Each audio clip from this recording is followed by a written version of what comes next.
Bonjour, très chers frères et sœurs. Merci de me recevoir chez vous. Je suis votre frère, le docteur Raphaël Ekamba.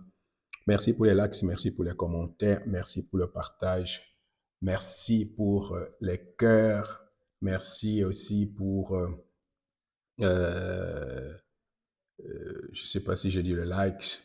Merci beaucoup, surtout pour les abonnements. Vous savez, quand vous donnez beaucoup plus d'abonnements ou de likes, alors on sera peut-être connu de beaucoup de gens. Merci beaucoup pour cela.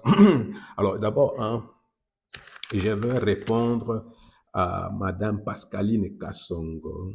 Souvent, je l'ai toujours vu avec le pasteur Guilly dans Tolobela Peuple, quelque chose comme ça. Mais là, je ne sais pas sur Facebook, quelque chose comme passe ou casse. Et elle était en train de parler de critiques contre Guy Mondiavita, euh, que non, bazo pesa e bambongo, azo sala et l'autre côté, azo somba, azako somba ba armete, de choses. C'est de ça, je veux répondre. Généralement, c'est une très belle femme, une très belle élocution. Quelquefois, réfléchit bien. Mais ici, je pense qu'elle est vraiment complètement à côté de la plaque. Et c'est de ça qu'il s'agit d'abord. Parce que tu sais, quand on veut répondre à des choses comme ça, on répond surtout au niveau des idées. On ne regarde pas la femme, des choses comme ça. Je suis l'une des personnes qui aime voir les femmes émerger à tous les niveaux, même devenir Premier ministre, tout ça. Parce que moi, je suis né avec beaucoup de femmes et je suis tout ce que je suis aujourd'hui à cause des femmes. Alors, j'ai un grand respect pour les femmes. Mais quand les femmes raisonnent à gauche, on doit dire que vous raisonnez à gauche. Alors ça, ce n'est pas du mésochisme ou quelque chose, une discrimination contre les femmes, et ce ne sont pas des insultes. Mais quand vraiment un raisonnement est à gauche, on doit appeler ça un raisonnement à gauche, un raisonnement qui ne tient pas la route. Et c'est de ça que je veux parler maintenant.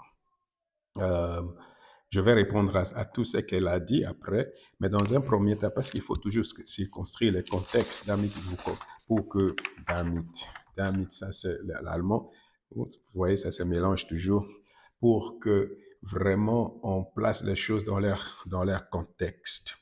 Alors, pour vous montrer tout simplement, pour que les gens comprennent euh, d'où nous venons, par exemple, dans cette histoire de la guerre à l'Est, et pourquoi les gens sont comme ça, s'emportent. Par exemple, quand tu as la nomination d'un certain euh, général, je ne sais pas comment il s'appelle là, qu'on venait de nommer général Olivier Kazita, tu vois, quand on nomme un général comme Olivier Kazita, pourquoi les gens réagissent comme ils réagissent? Il y a un contexte. Alors, c'est pour cette raison, il faut qu'on revienne dans les contextes pour que les gens comprennent d'où on vient certaines de critiques. Et n'oubliez pas, c'est moi dans le leadership, c'est ce qu'on nous a appris. Les gens qui te critiquent, ce sont les conseillers. Ce sont tes meilleurs conseillers. Alors, ce n'est pas toutes les critiques qui sont mauvaises. Alors, si tu regardes, tu peux vraiment t'améliorer, tu peux faire les choses mieux au travers de critiques. Alors, rien dit tout cela. Je pense que jamais vous avez écouté les gens, par exemple, parler à mal de Mme Kaikwamba. Pourquoi? Parce qu'on constate qu'elle a fait son travail au niveau de la diplomatie. Elle a fait son travail. Et dernièrement, je ne sais pas pourquoi les gens parlent beaucoup. J'ai l'impression que les gens parlent beaucoup, ils suivent pas, ils n'observent pas beaucoup.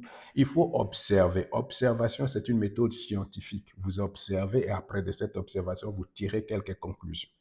Alors, vous voyez que cette femme-là, elle a disparu, Madame Kaikwamba. Compétente, très compétente.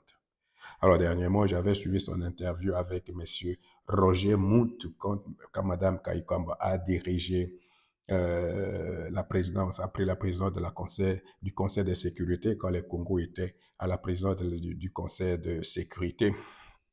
Alors, il y avait son interview à New York avec Roger Moult. La femme a dit quelque chose de tout ce qui se passe à l'Est là-bas.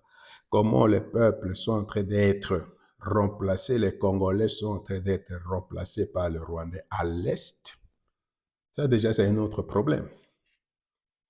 Ça, c'est de un. Des deux, Madame Kaikwamba dit, nous avons fait notre travail, mais moi, je ne suis pas le ministre de l'Intérieur et je ne suis pas le ministre de la Défense. Par là, ça veut dire que il y a des choses qui concernent le ministre de l'Intérieur et des Affaires de la Défense. Pour que tout ce que nous avons fait comme avancée diplomatique ait son effet sur terrain, le ministre de Défense et de l'Intérieur doit faire leur travail. C'est ce que ça veut dire. Alors, autrement dit, au niveau de la diplomatie, on a des résultats. Mais ces résultats-là doivent être euh, mis en application, ou tout au moins renforcés sur terrain par notre puissance militaire. Et c'est ce qui manque. Et quand les gens sont en train de discuter, de critiquer, c'est par rapport à cela. C'est pas par rapport à ça de Guy Kabongo, comment il s'appelle, Moinavita ou Moadiavita. Non, ça n'a rien à voir. C'est quelqu'un de respectueux, mais on regarde le résultat. Alors, dernièrement, il y a Madame Nyakeru, la très distinguée Madame Denise Nyakeru, qui avait initié une campagne de récolte des signatures pour la reconnaissance des génocides. Une très bonne action. Alors, chaque fois, quand vous voyez, il faut peut-être mesurer pour les gens comme Mme Kassongo et tout ça. Il faut mesurer vraiment l'efficacité de votre politique par rapport, surtout dans ce domaine ici, par rapport à la réaction du Rwanda. Alors, depuis qu'on a commencé à commémorer les génocostes, tu vas voir, il y a là-bas au Rwanda des réactions. Il y a des réactions des genres, on organise de panels, on organise de plateaux spéciaux, de choses comme ça pour parler de ça. Ça veut dire que c'est quelque chose qui les atteint. Ils ont peur, c'est quelque chose qui les atteint. Prenons par exemple Madame Kaikwamba, vraiment c'était, quand elle était vraiment au sommet de sa diplomatie et quand il cherchait les résolutions et tout ça. Tu vois les réactions là-bas au Rwanda, comment les gens étaient en train de réagir. Quand il y a les sanctions, elle demandait toujours des sanctions. Nous avons eu des sanctions. Madame Kaikwamba demandait des sanctions contre le Rwanda. Les sanctions sont là. L'économie rwandaise est en train de tanker. Tu prends par exemple Patrick Mouyaya ici, et je ne suis pas fan, mais au moins sur ce point ici, il a développé un narratif au niveau des crises qui a mis en mal l'image du Rwanda. À ce niveau-là, le Congo a réussi. Mais là où nous avons des problèmes, c'est au niveau de l'armée. Alors, tu prends par exemple Monsieur Anzoloni, comment? Je ne sais pas si c'est Mbembe ou je ne sais pas, l'actuel ministre de Relations. Il est quelque temps là-bas, il a une année seulement. Il a produit un protocole. Et ce protocole-là est entré aussi à mettre en difficulté le Rwanda. Voici, par exemple, ce qui venait d'en sortir. Hein? Voici ce qui venait d'en sortir.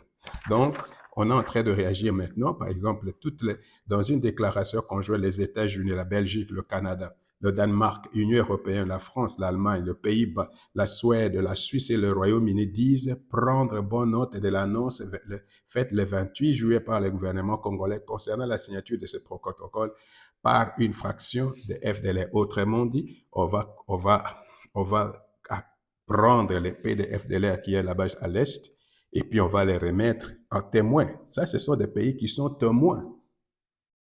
Une fois si on applique cela, le Rwanda n'a aucun prétexte à rester sur le territoire congolais. Alors, à moins que maintenant, comme ils ont changé, ils commencent à dire non, ils sont dans l'armée, des choses comme ça. On ne va pas démanteler l'armée congolaise. Tu vois, ce sont des choses qu'il faut, quand on voit des choses comme ça, on dit, ah, mais ce monsieur, il est seulement une année là-bas. Et voilà les résultats. Dernièrement, je l'ai vu dans la SADC. Nous avions des dettes à la SADC. On n'avait pas droit de parole à la SADC.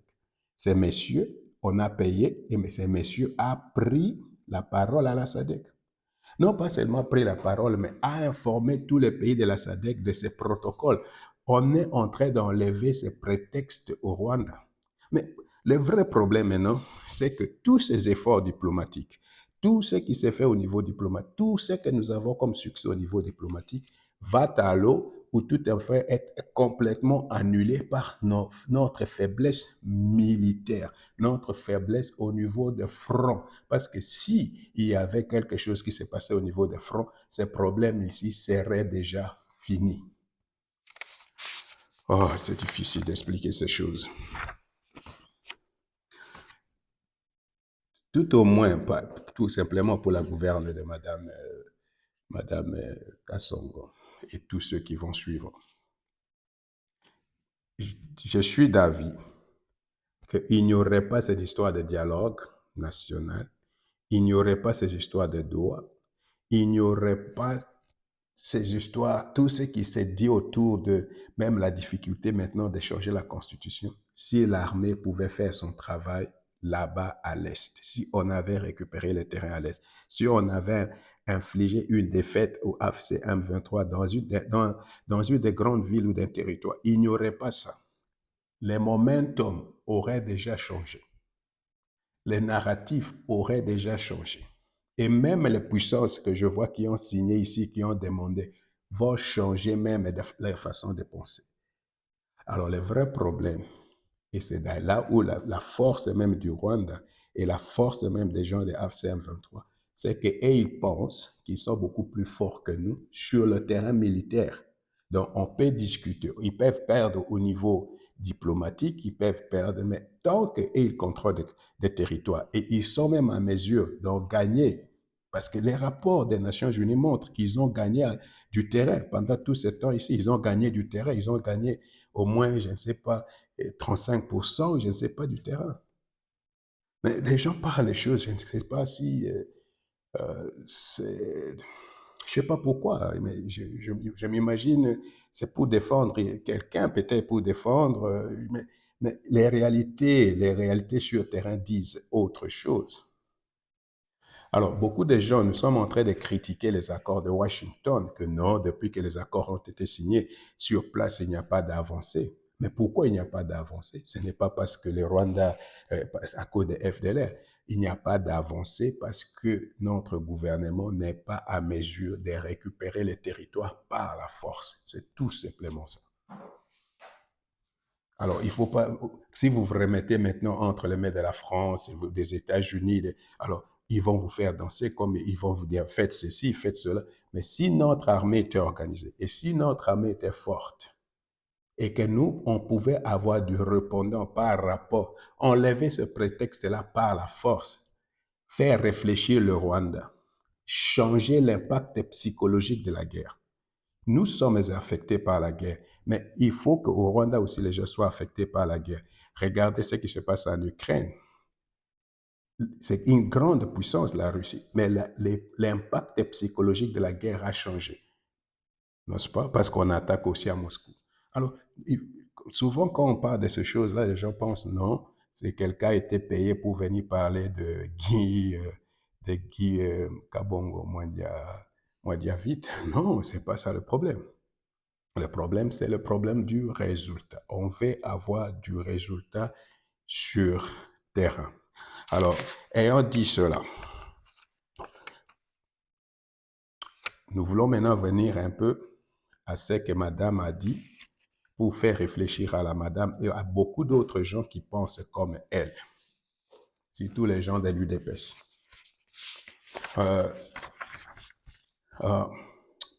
Je ne sais pas. Madame a dit ceci. Échec ya Fachi, eza échec ya UDPS, échec ya UDPS, eza échec ya Papa Étienne. Ok. La première des choses, il faut sortir Papa Étienne de cette histoire. Je ne pense pas que beaucoup de gens parlent de Papa Étienne. Nous autres, on a vécu au moins le nombre de fois qu'Étienne Tshisekedi était Premier ministre. Donc, nous avons une certaine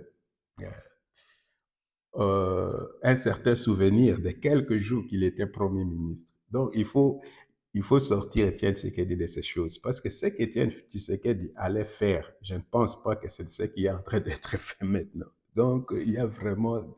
Il faut absolument sortir les messieurs. Il ne faut pas attacher Étienne Tshisekedi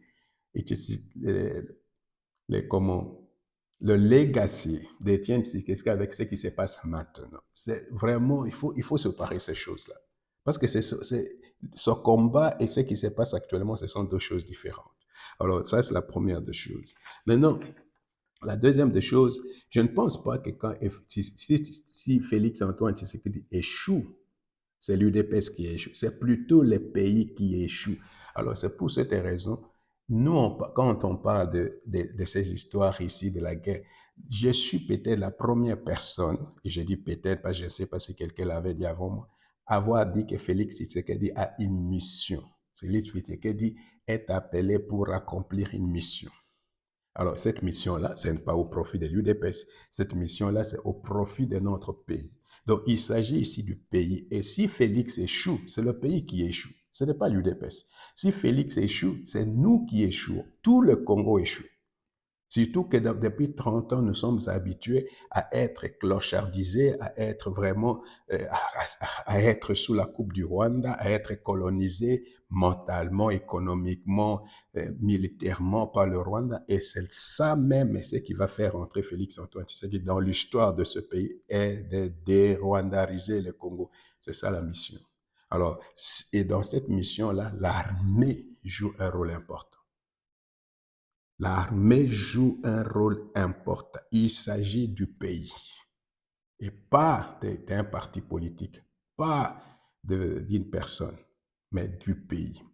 Alors, maintenant, la madame a dit, par exemple, la madame a dit quelque part quelque chose comme ça s'attaque malheureusement, inutilement et de façon gratuite aux gens. Vous savez, vous allez mieux Ok. Vous allez mieux enseigner à Guy Kabongo, Mwadiavita, Yakolinga Félix. Vous aimez Fachi plus que Guy Kabongo. Vous allez apprendre à Guy la loyauté à l'égard de Félix. Bayeba n'est plus de 20 ans. Vous prétendez penser de Kolinga Fachi plus. Alors, tout ça, il ne s'agit pas, tu vois, par exemple, personnellement, j'observe beaucoup. Et M. Guy Kabong, c'est quelqu'un de beaucoup humble, discret, humble. J'ai déjà parlé de l'impression qu'il m'avait donnée de son activisme au ministère de la Défense, de son humilité. Euh, je pensais parce que moi-même j'ai déjà fait des vidéos là-dessus, je pensais qu'il faisait un bon travail. Mais le problème qu'il y a avec cette histoire avec monsieur, c'est pas un problème de loyauté. C'est pas un problème à Kolinga Félix Koleka. Non. Nous savons qu'il aime Félix. Nous savons qu'il est loyal à Félix. Nous savons tout ça. Nous savons qu'il est humble. Nous savons qu'il ne vit pas à ma campagne. Il est resté à Limete. C'est pas là le problème. Le problème est que M. Chilumbai, qui est aussi de l'UDPS, qui aime aussi Félix Antoine Tshisekedi, qui est aussi avec M. Kabouya, qui est avec nous, et nous tous qui aimons Félix Antoine Tshisekedi, et qui soutenons Félix Antoine Tshisekedi, nous disons, messieurs, et c'est M. Chilumba qui a dit, que non, sur 3 ans, ou je ne sais pas, 4 ans, il y a 13 milliards de dollars qui ont été, j'insiste sur ces chiffres, 13 milliards, 13 milliards, j'insiste. C'est M. Chilumba qui l'a dit, et c'est vice-président du Parlement. Donc, ce n'est pas quelqu'un, un professeur constitutionnel des universités. Donc, c'est pas quelqu'un qui rêve comme ça, qui sort de quelque part et qui vous dit non, c'est un homme réfléchi qui a dit 13 milliards, cette guerre nous coûte. Et cette année, peut-être 3 milliards 900. Alors, maintenant, si on pose la question, où sont partis les 3 milliards 900? Parce que les 3 milliards 900, c'est au moins 4, 5 fois, ou 2, 3, 4 fois le budget du Rwanda de la défense. C'est pratiquement le budget du Rwanda de toute l'année. Alors, quand on pose des questions comme ça, Eza likambo ya kolinga. Non, ça, c'est pas likambo ya kolinga. Ça, c'est le problème du résultat. On veut voir du résultat. On veut voir du résultat. Alors, c'est pourquoi j'ai dit, nous connaissons. D'ailleurs, quand on parle du président, nous, on parle de loyauté à l'égard du pays. Il s'agit ici, les présidents représentent le pays. C'est pourquoi j'ai dit, si Félix Antoine Tshisekedi échoue, c'est le pays qui échoue, c'est pas l'UDPS. Mais disons que non, je ne sais pas si les gens réfléchissent. Hein. Si il y a vraiment partition, balkanisation, sous le régime de Félix Antoine Tshisekedi, c'est quelque chose de grave, de très grave. Et pourtant, c'est ce que nous sommes en train de voir là-bas à l'Est, les choses qui sont en train de se passer. C'est pourquoi quand on fait de la pression, c'est pour réveiller les autorités, pour dire non, vous prenez de l'argent, vous faites... Mais il ne faut pas oublier qu'à l'Est, ça brûle. Il faut chercher des moyens pour que ça change. Et ça n'a rien à voir avec la personne de Guy. Car bon, je sais que peut-être vous vous adressez à Gustave Kalonji, à Jean-Claude Moubenga ou à beaucoup d'autres. Mais moi, j'appartiens à ces groupes de personnes qui demandent du résultat et qui poussent à ce que quelque chose se passe là-bas à l'Est. Et pas de venir nous accuser de je crois pas, mettre la loyauté des gens, remettre la loyauté des gens en question, la fidélité. Non, il ne s'agit pas de fidélité, il s'agit de justifier l'argent du contribuable congolais. Combien de cet argent-là est entré dans la guerre et combien du résultat en sort? Je ne sais pas pourquoi les gens compliquent ces choses. Est-ce que ça, c'est vraiment trop demandé? Et c'est vraiment trop demandé. Maman, bapesa ki mbongo ya wenze ya $100. Ce qui est batuni na $100 wana usala ki wenze ya combien etikali combien bato balie combien. Est-ce que c'est demander ça et comme makambo, oh non, tu n'es pas fidèle à ton mari ou tu n'es... Non, ça n'a rien à voir. Ok, ça c'est peut-être de façon simplifiée. C'est pour cette raison, la madame a dit non. Guy Mwendiavita a défié votre intelligence, Naoki Alobi, il vous a donné des vertiges. Sincèrement, moi, ça me donne des vertiges. Quand je sais que non, il y a 14 milliards, ou tout au moins dans ce budget ici, moi, ça me donne des vertiges. Ça me donne des vertiges. Ça me donne des vertiges. Parce que si on me donne 3 900 000, ou à peu près 4 milliards, et je ne vois rien qui se passe à l'Est. Je ne sais pas ce qui se passe à l'Est. Je vais demander où sont partis les 4 900 000. C'est la moindre des choses. C'est pourquoi ces chiffres-là me donnent des vertiges, madame. Ces chiffres-là me donnent des vertiges. Il faut savoir qu'il y a des pays qui ont pour budget 1 milliard. Il y a des pays qui ont pour budget 2 milliards. Et nous, on a seulement pour l'armée 3 milliards. 3 milliards 900. Alors, ce sont des chiffres quand même qui donnent des vertiges. Vous, madame, ces chiffres-là ne vous donnent pas de vertiges. Alors, je ne sais pas, à ce qui concerne l'intelligence ici, je ne sais pas, il a défié vos intelligences. Je ne sais pas en quoi, parce que vraiment, défier nos intelligences, c'est nous donner un plan, une stratégie. Tu sais, ils ont la balle. Maman, guerre, ils ont la balle.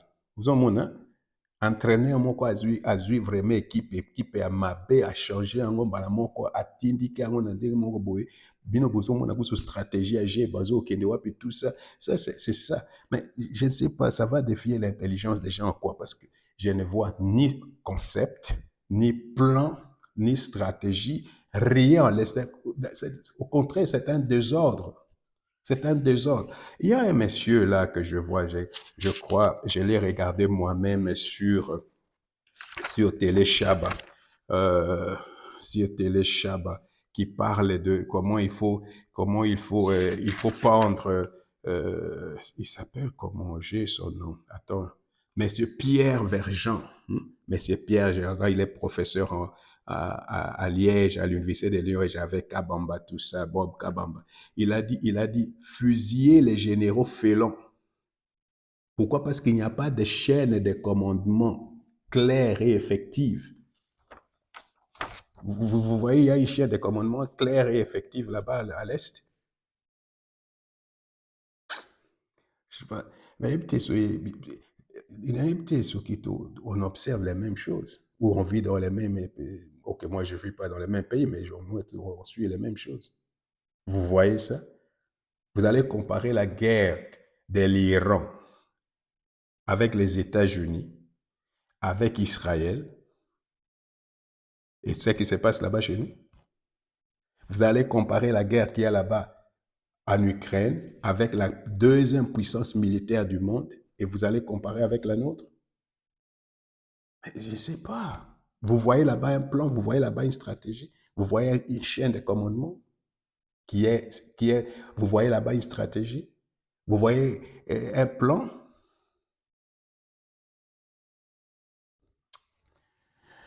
Oh, Jésus, c'est très difficile dans notre pays.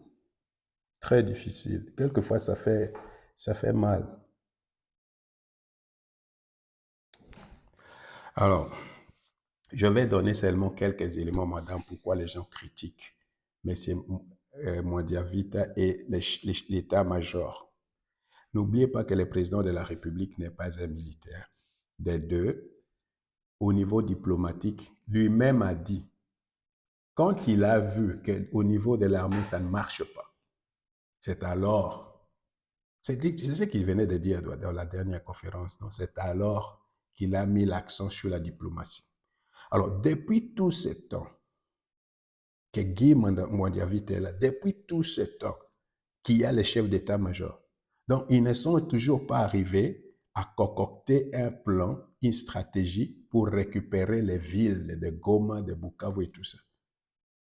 Vous savez quel effet ça va faire dans la population? Quel effet ça va faire si vraiment Goma, Bukavu, ou même les alentours, quelque chose est récupéré? Vous savez, ça veut dire, on nous a dit Uvira n'a pas été récupéré par les FARDC. Ça, nous connaissons.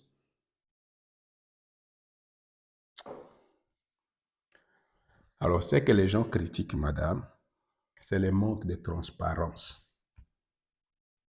Et là où il manque de communication, il y a des rumeurs.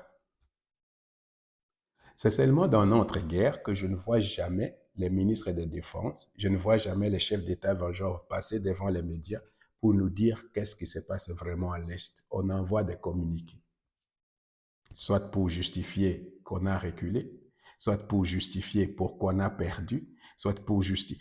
Il n'y a pas, et tu sens même qu'il n'y a rien.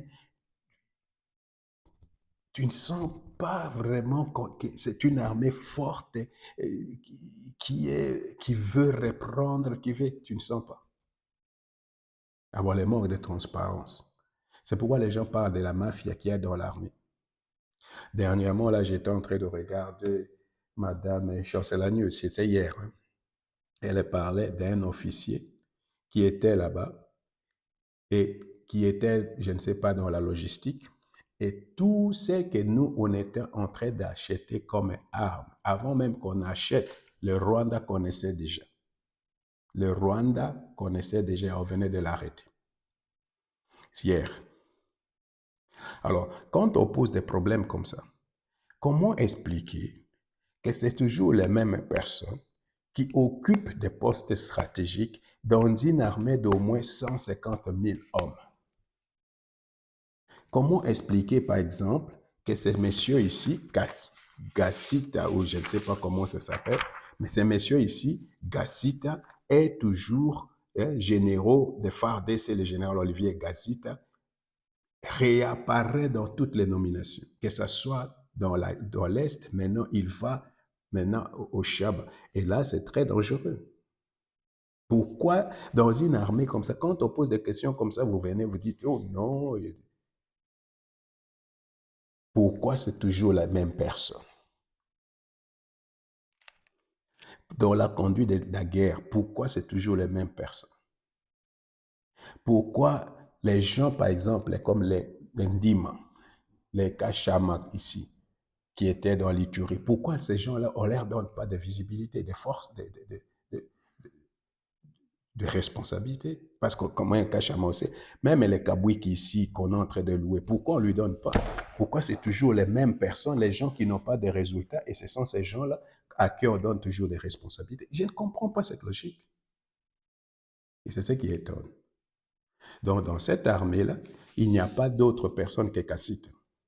Il n'y a pas d'autres personnes que, je ne sais pas. Maintenant, quand on parle de renseignement, prenons seulement les renseignements. Kassite est dans les renseignements. Il paraît c'est lui qui est à l'Équateur, c'est aussi Moulengue. Et c'est toujours, tu vois voir les gens qui sont dans les renseignements, ce sont toujours les gens euh, d'une certaine identité conflictuelle, d'une loyauté pas toujours claire. Donc, on ne sait pas s'ils sont pour le Congo, contre le Congo, on ne sait pas. Mais quand on regarde les résultats sur le terrain, c'est là qu'on constate que non, ils ne travaillent pas pour le Congo. Et vous voulez qu'on accepte ce genre de choses. Alors, au niveau des renseignements ici, je ne sais pas comment les Rwandais, Kagame a dit quelque chose comme avant que nous on fasse quelque chose, et ils le savent, ils sont toujours à notre avance. Ça, c'est les renseignements. Et pourquoi nous n'agissons pas à l'avance? On n'anticipe jamais, mais on subit toujours. Alors, s'il y a des renseignements, pourquoi nous ne subissons toujours? Parce que les gens qui ont du renseignement agissent avant, désarmant la crise avant même qu'elle commence. Mais comment expliquer que les villes tombaient et tout ça, mais nous, on ne connaissait rien. Nous sommes aveugles. Je ne sais pas quel renseignement nous, on a sur le Rwanda, quel renseignement nous, on a sur les gens qui sont là-bas à l'Est.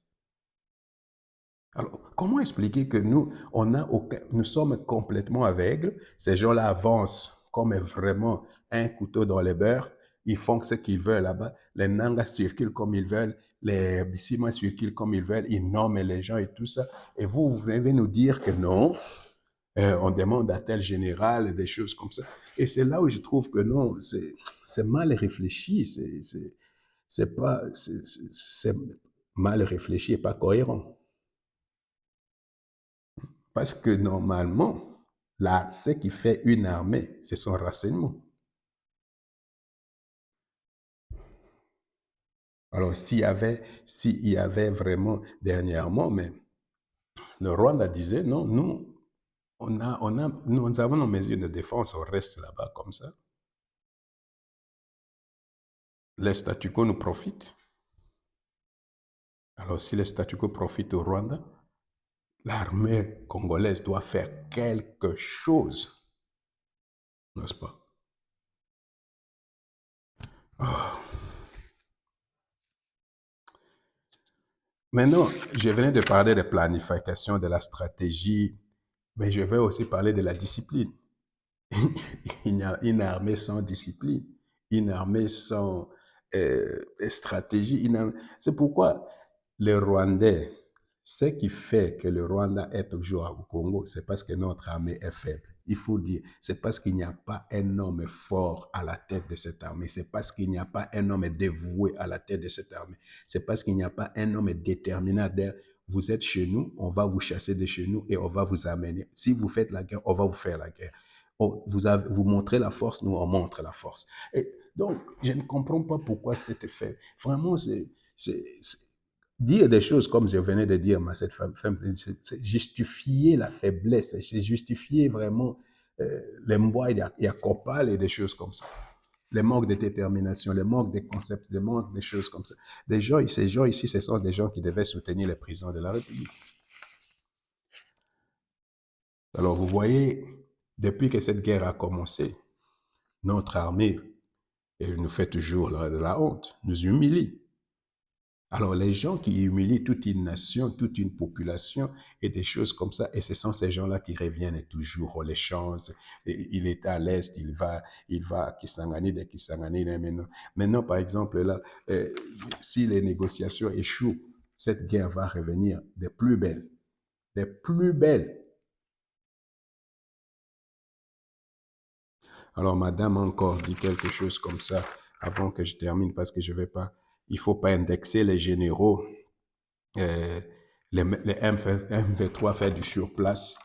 Euh, je ne sais pas si les M23 fait du surplace parce que les chiffres d'experts des Nations Unies démontrent le contraire. Donc, ils ne font pas du surplace.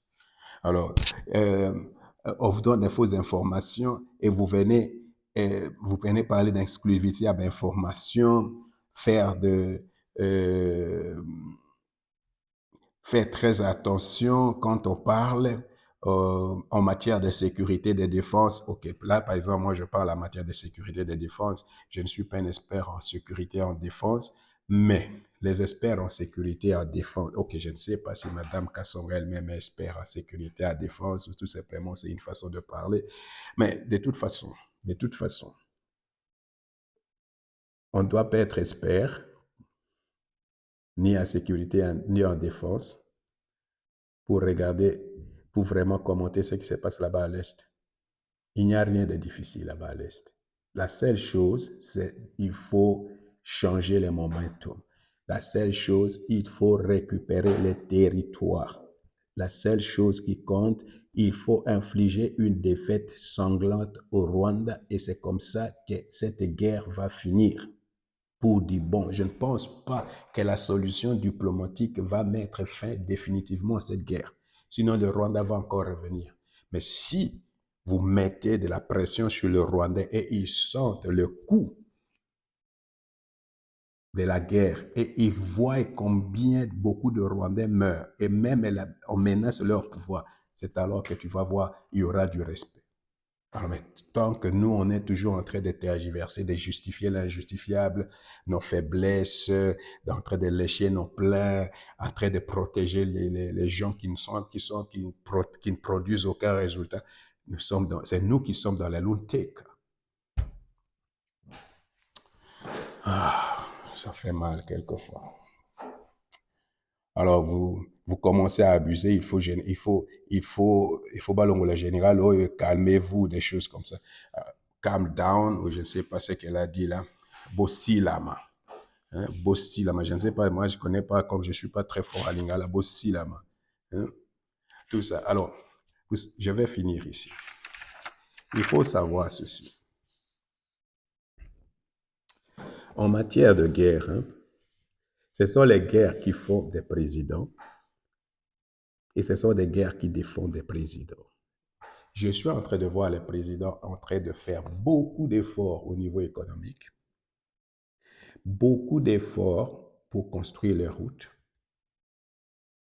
mais le président ne sera pas tout ce qu'il est en train de faire maintenant. Là. On va peut-être facilement l'oublier, mais la guerre, on ne va pas l'oublier. C'est le problème que Kabila a actuellement. Ce qui va faire entrer Félix Tshisekedi dans les annales de ce pays, c'est de finir cette guerre. Et moi, je veux qu'on la finisse militairement. Parce que la diplomatie, ça ne va pas résoudre. Gagner le Rwanda sur son terrain. Parce que le Rwanda pense qu'ils sont très forts militairement. Ils peuvent nous infliger de pertes. Gagner le Rwanda, infliger une défaite militaire au Rwanda. Et cela va envoyer une onde de choc dans la région. Il y aura du respect. Mais il ne faut pas venir justifier notre faiblesse. Parce que c'est ce qui va faire que le président devienne de plus en plus populaire. Mais si le président perd cette guerre, et c'est ce que ces gens-là, toutes ces personnes-là sont en train de faire, ils sont en train de tout faire pour que les Congolais commencent à en avoir marre du président de la République, si vous ne savez pas. Et surtout, les gens qui sont là-bas à l'Est, ils commencent à se lasser de cette guerre. Alors, quand on vous dit des choses comme ça, et ça ne va pas dans le sens du président de la République. Si vous aimez le président de la République, il faut savoir que les gens qui demandent du résultat sur le terrain militaire, ce sont les gens qui veulent soutenir le président tout au moins la popularité du président de la République, parce qu'il est populaire à cause de cette guerre. Vous comprenez? Tout le monde dit qu'il tient le Rwanda à la gorge. Et il va même étrangler les Rwandais si les militaires faisaient leur travail sur terrain. Si M. Guy Mwadiavita Kabongo pouvait justifier les 4 milliards sur terrain. Vous comprenez? C'est pour cette raison qu'il faut rester avec les histoires, les états d'âme et les choses comme ça. Il n'y a pas d'état d'âme ici. On veut voir les Congos gagner. Point train. Il n'y a pas de... Non, non, on veut voir les Congos en train de gagner. Vous ne voulez pas voir les Congos gagner? 4 milliards, c'est combien de drones? C'est combien d'avions de chasse? Ah, Botika Bisso. Botika Bisso. Que le Seigneur vous bénisse.